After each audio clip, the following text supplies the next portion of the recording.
I'm here to talk to you a little bit about our digital media and learning grant making, which we started 2 years ago. In 2006, we have a $50 million 5-year initiative.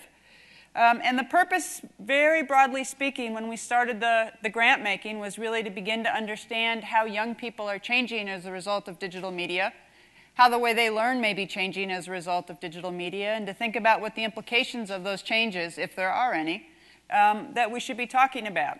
So what I thought I'd do today is to give you sort of a broad overview. That's our homepage. I thought I'd give you a broad overview of some of the things that we're learning from our grant making, just to give you a sense of how we're beginning to think about learning and what that means. We've been funding a fair amount of research, a fair amount of practice, as well as some innovation and design. So as I go through the presentation today, think about it. You can think about it in terms of your own kids. How many of you have kids that are heavily involved in games or social networks or other things? You can think about it in terms of the talent development conversation that was begun a little earlier today. Think about it in terms of issues related to human resources and adult learning as well. We have a large study coming out tomorrow, actually. It's going to be released from the Pew Research Center. It's the first nationally representative study of young people in games and civic engagement. In October, we're going to have a study that has just concluded. It's a 3-year ethnographic study of young people with digital media and how they use digital media. It's the largest ethnographic study ever done. But realizing when I was going during the day, I thought rather than overwhelm you with data and with findings, I would instead bring you one of the young people in the study to tell you a little bit about himself. So let me introduce you to Sam. Hopefully, my fingers are crossed that the technology is going to work. Sam. I'm 8 years old, and I just finished second grade. I'm going to Lego camp, and I have 2 dogs, and I play the piano, and run a traveling soccer team, but what I like the best is probably Pokemon. So that's just the beginning of his introduction, and the reason that I wanted to introduce you to Sam is because Sam's a quintessential young person. He has a diverse life. He's actively involved in soccer. He loves school. He's going to Lego camp. But what is he most passionate about? His one digital media thing. His is Pokemon. But for the other kids in these studies, it could be making music. It could be doing videos. It could be other kinds of gameplay. It could be doing their blog. But for most of kids these days, the Pew study that's coming out tomorrow is going to say that 97% of all young people play games. That's just phenomenal finding in terms of the robustness of this digital media in our young people's lives. For Sam, it's Pokemon. So the other thing to know about him in terms of the data that we have coming out is that this is true across race, and it's true across gender. But before I let Sam talk a little bit more, how many of you know what Pokemon is? Do I need to give any background? It's a card game. It's a card game. It came out in 1995. It's also a DS game. If you think about War or Go Fish, Pokemon is not unlike that, except that there are 493 characters. Each of the characters have up to 10 different, cards have 4 variables. Each of the characters has about 10 different kinds of ways that they can change. So we're at 5,000 variables there. They also evolve 3 or 4 times. So it's a game that has about 15,000 variables in it. If you talk to a young man like Sam who has extraordinary passion about Pokemon, he's got them all memorized. He can manipulate them, and he can use them in a variety of different ways. It's got heavy online. This is a forum. It's got heavy online communities. It's a typical, in many respects, it's a typical game that young kids play. So let's go back to Sam. This is a video about a sleepover that I had with me and my friends, Ethan, Anna, and Ashwood. The best thing about it is that it has Nintendo Wi-Fi connection, so we can all be in the same game. We're all in the same game. You'll see the same thing on Ethan's screen. Anna grew up, and that's me. You're both super effective on me. Yep. Don't worry. I can take them. Yeah, but I wonder who's going to be taken down first. Missed. Yes. How? I avoided it. Ethan, sorry. Ash, can you help me get to Snow Point? Yep, sure. Oh, no, he's not in Snow Point right now. You're gonna crush the Snow Point because it's salmon snow? Guess what? She's only got one. Whoa! What the heck? What's your problem? You can't go to Rescue City. Yeah! Those are my friends playing Pokemon. We do lots of other things with Pokemon. We write stories, we draw comics, we search the web, and I even made my own blog about Pokemon. So that's just to give you a little bit of a sense of sort of the normal digital activities of our next generation. Now, I want to tell you a little bit more about what you saw there and how that relates to what we're learning about learning. But before I do that, I have one more video that I want to show you. And this, in many respects, may represent Sam's future. And so I want us to pay attention to this. This is a video I found on YouTube made by students at Kansas State saying a little bit about their education.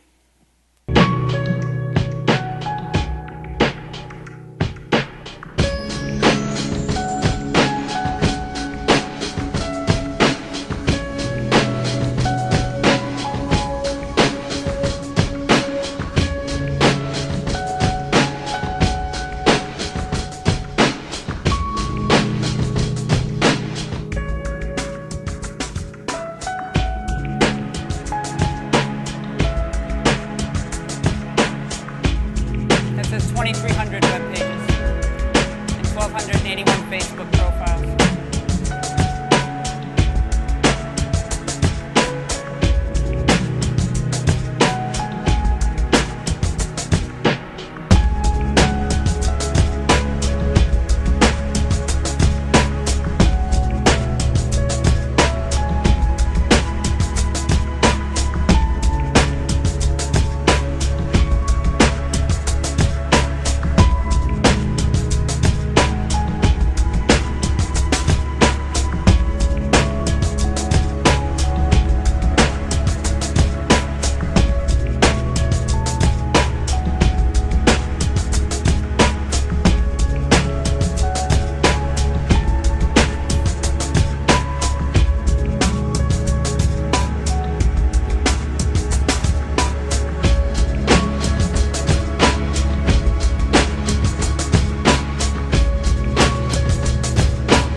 So one of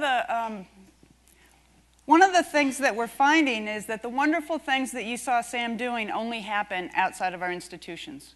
They only happen in informal learning contexts. And one of the things that we're hearing from kids is the more digitally savvy they get, the more they have to make the choice between engaging in school and engaging in their digital savvy activities, because there's such a divide between the two. And I'm not here to bash schools in any way. I think that the schools within their current structure are doing absolutely the best that they can. And the exact same way that a Model T ran beautifully for its time, our schools are operating the best that they can given the way that they paradigmatically have been organized and created. But the problem is that the paradigm in which we've created some of our current public institutions may not be the paradigm that our young people are growing up in terms of what it means for learning.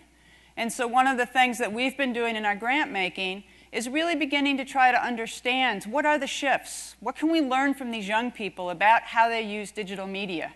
For example, one of the things that you could see from Sam's video is I think that, at least for me as a non-techie, I get very caught up with the technology, with the platforms. Oh, is he playing a game? Is he on a social network? For Sam, it's about the content. He's doing Pokemon across writing, across comic books, across games. He's reading it. He's playing cards. The medium doesn't matter to him. It's about the engagement. It's about the participation. And so we've been learning tons from these young people, and I just wanted to identify some of the core paradigmatic shifts that we think are critical here for understanding how learning's got to change and how we have to start using design and design thinking to begin to understand what our learning environments and how we support learning in the future, whether it's for young people or for adults, needs to begin to change. The first thing is the shift from talking about education to talking about learning. Institutions take care of education. That's what institutions do. Kids learn.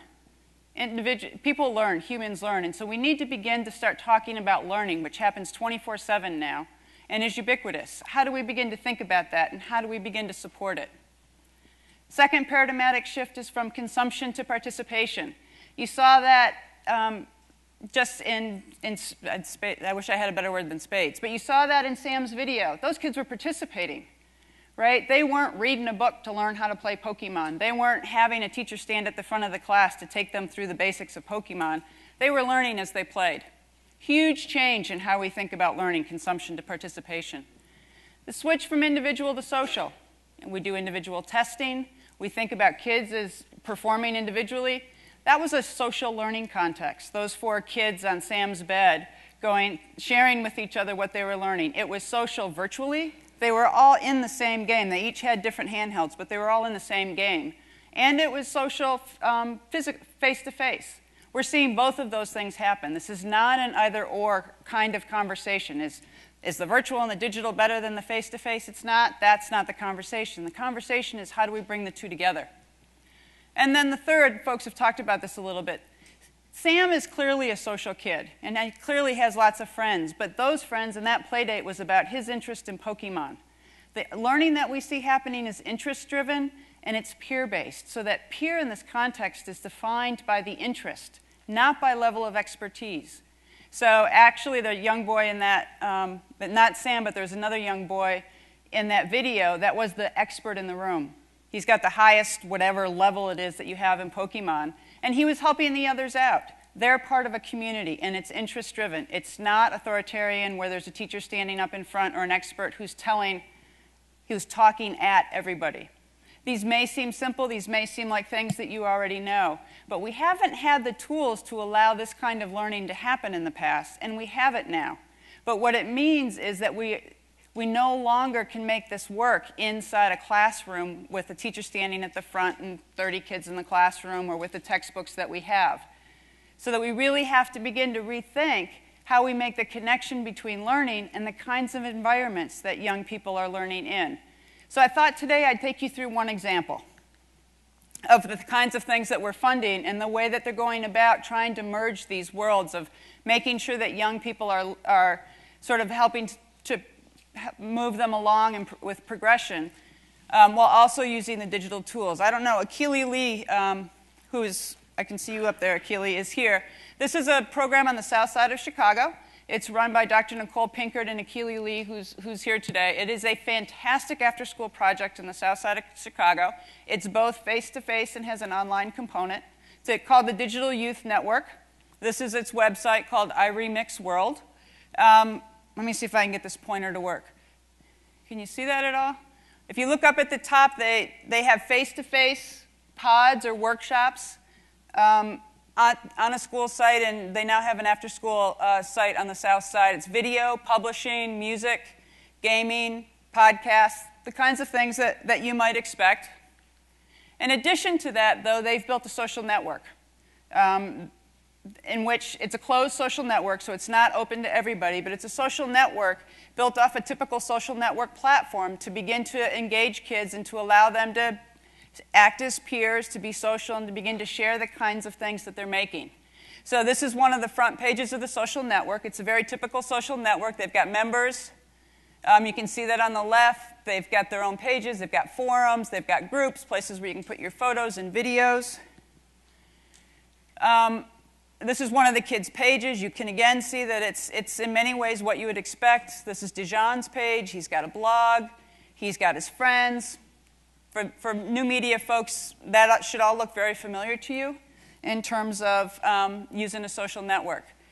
They have groups.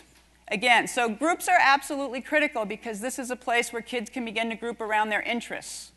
Right? We don't usually let kids do that so much in schools. We might have some after-school clubs for them, but these are youth-generated groups for them to begin to talk about their interests related to any of the pods or any of the production stuff that they're doing. It's all youth-driven in terms of what they're talking about and how they're creating it.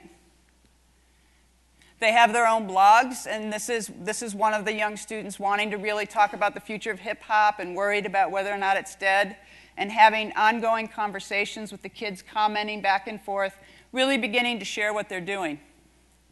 Now, this is where it starts to get even a little bit more interesting. So this is Nicole, Dr. Pinkard, one of the folks who founded the program. She's a mentor inside iRemix World. Achilles a mentor. There are whole sets of mentors who are in iRemix World because of their expertise in terms of knowing how to podcast, knowing how to provide feedback, knowing how to do videos. But they're not necessarily there as adults who are regulating the kids. They're there just in the same way one of the young kids was in Sam's video because they know how to do stuff. And they can provide help, and they can also learn from the community. So there are lots of adult mentors inside iRemix World who are just a part of the community. These are pro-am, some of you know that phrase, pro-am communities that are popping up in the niche social networking world around the country. Those, it turns out from some of the research we've been doing, are ideal learning communities. Where you're going, you're finding your interest, you're getting to go into a social network, you're getting to be with other folks who share that interest, have some identity things related to what you're doing, and can share their knowledge. And that's what's beginning to be built here around the digital media. Now, this is one of the things that's incredibly important in terms of how they're beginning, I wish the pointer worked, how they're beginning to design and use the social network. Social networks, blogs, let you have comments. One of the things that we're learning from our research is that this movement from consumption to participation is pretty natural for kids because they grow up with the digital tools. What they produce, how they participate, though, may not be. One of the things that I've talked with Achille a lot about and with Nicole about is the capacity, because we live in a consumptive society and a popular culture society, for kids to reproduce what they see around them without much reflection or without much thought. Whether it's a hip-hop song that sounds like all the other hip-hop songs, or a movie that doesn't necessarily represent their life. It could be crass, could have a lot of elements that you might not like in it. So how do we help kids, as you move into participating, to think about how to participate responsibly? To think about how to produce things that make the world a better place? Do you do that by talking at them?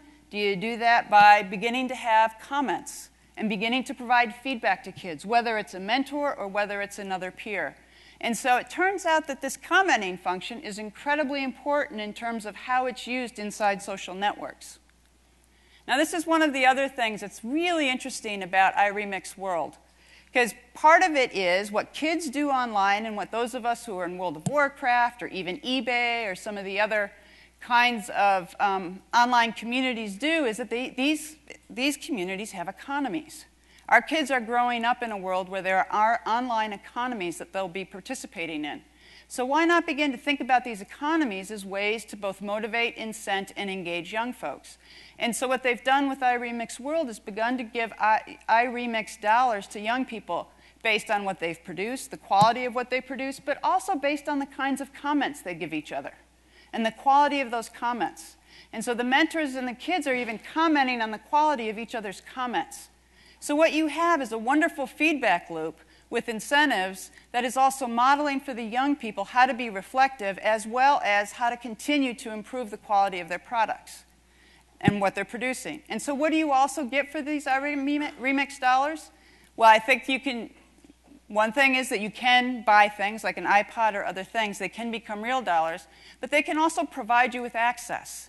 Just as you have levels in a game, you can have levels in terms of the quality of the equipment you have access to, how large or public the audience is that you get to share your materials with. One of the things that's so critical with young people is that there's very little distinction now between public and private for young people. It's one of the things we're finding out in the research. There's no real value on privacy because they've grown up in a YouTube world. But privacy does matter, and how do we know when what we've produced is really ready to be public? And so if you can make them conscious about it and reflective about it and begin to have some judgment, which is absolutely critical given all of the information and all of the access our young people have, their ability for judgment and reflection is what's going to get them through in the future, in addition to a whole set of other technology skills. So that's one of the core things that they've developed in terms of, instead of doing grades, instead of doing some of the things that we've developed for kids that no longer have so much meaning for them, there's a whole economy embedded in this that begins to have meaning for young people. And they're beginning to move it into a virtual world. So that's just a little bit, that's a taste of the things that we're beginning to see developed by some very creative and innovative folks who know a fair amount about learning and know a fair amount about technology. We've also been funding games and virtual worlds, as well as some other social network applications. But I wanted you to see some of the work that's going on here in Chicago, because actually, I should also say that I am an advisor to the Singaporean Ministry of Education on their efforts to move their educational system into the 21st century as well, in addition to all of the work that I do here with MacArthur in digital media and learning. And I have to tell you that the work in Chicago is some of the best in the world, and that we should be not only very proud of it, but I'm hoping that we as a community, meaning the new media community, will be actively engaged in it. Because a couple of things, just in closing. One is the ways to track our work or to be engaged in it. The digital learning is our website. Spotlight is the blog that we maintain at the foundation. We've launched a $2 million competition, and the third one down, dmlcompetition.net, is the website for the competition. It's open for applications now until October 15th. And then the iremix.org website is the website for the Digital Youth Network. So I'm going to close by asking a couple of things of you all, of the new media community here in Chicago, in terms of thinking about the connections between learning and your work. The first is, it's actually very hard to find mentors for social networks such as these. The folks who have been working in traditional education programs, it's very hard to break out of old paradigms. Very hard. You folks who are working in the new media world are the ones who are beginning to understand what some of these things might mean for learning, and it's critical for you guys to really begin. If there's any way for you to engage or be a part of this, that's critical. The second thing is that what happens often for folks who are building applications like iRemix World on platforms, those are proprietary platforms that it's built on, is that if there's a little bit of a change in the platform, it throws everything out of whack that they've built. And so for those of you who are designers and builders, if there are ways in which you can begin to partner with folks who are working on the educational or the learning side, whether it's through building open source communities or having your platforms be open, it's absolutely critical for the learning community not to have to develop platforms, but to be able to develop applications on top of platforms, and that the platforms be more open than closed, or else the learning community will never be able to keep pace with the commercial industry. So we really need to be talking about what are the partnerships between the private sector and the kinds of platforms and applications you are building, and the public sector, the learning folks, and how they're trying to keep up and begin to adapt what you've built for business for learning. And so those kinds of partnerships and conversations are absolutely critical. Thank you.